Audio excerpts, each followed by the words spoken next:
Maybe.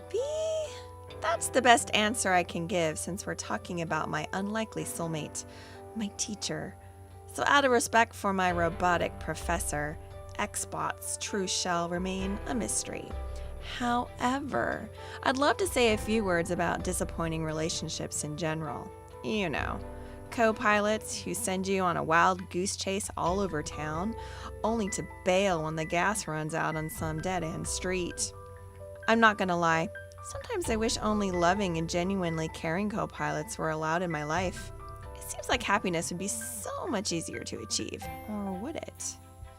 That's why, as much as I hate to admit it, the disappointing co-pilots in this world have a lot to teach me about who I really am and what I'm capable of. Because let's face it, when someone disappoints me, I pretty much have two choices. I can shrink into a victim, or I can rise to become my own hero. For the longest time, I chose to be the victim. Or, well, didn't really choose. I was more the victim by default. I didn't know I had a choice. I simply accepted cruel words as facts. And I accepted hurtful actions as some sort of karmic punishment for being a less than worthy human being. Like, who was I to question the truthfulness of what I was experiencing? If it was happening to me, it had to be because it was the reality of who I was.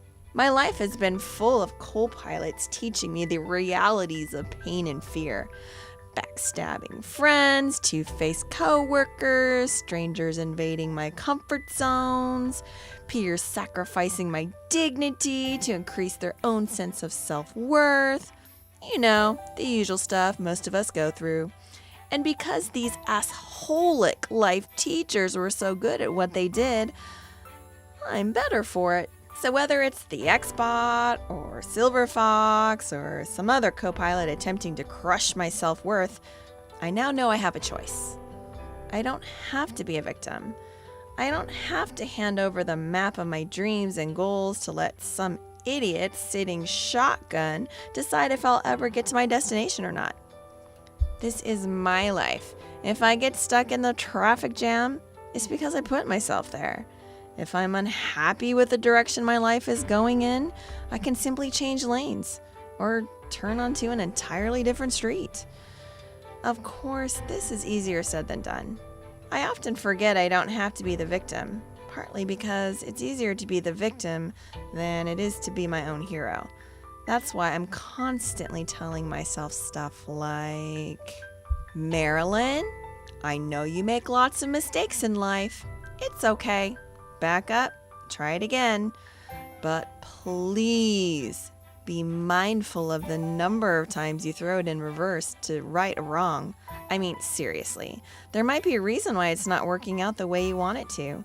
Don't waste a bunch of effort squeezing into a tiny little parking space if you can't open the door to get your ass out when you're done. Give yourself room to move and room to fail. But more importantly, respect yourself enough to know when enough is enough. And Jesus H. Christ, woman, please remember to breathe when you're driving. I know how you are. Sometimes when you enter a dark tunnel, you insist on holding your breath like a child to see if you can make it to the other end without air. Please don't. Inhale. Breathe through the darkness. You always find light at the end of the tunnel, even the long ones. So stop doubting yourself. And damn it, keep your eyes on the road in front of you. Except for the occasional glance over your shoulder at the pass so you can make a smart lane change, keep your eyes focused forward. It goes without saying, terrible accidents happen when drivers aren't looking in the direction they're traveling. Smile as often as you can. Turn up that radio and sing at the top of your lungs. Appreciate rainbows when they cross your path. It all comes down to this. Co-pilots that love you keep the gas tank full so you can reach whatever destination you choose in life. Co-pilots that disappoint you offer lessons on how to change a flat tire so you can keep moving forward despite rough terrain. You need both co-pilots to get where you need to go. Remember that always. But more importantly than co-pilots, you need to be a driver who loves herself enough to fight for the journey she wants to take. So to all you out there, I say this. Adjust those mirrors so you can see clearly, kick a rotten co-pilot to the curb if necessary, and turn life into an epic road trip. It's an experience worth fighting for.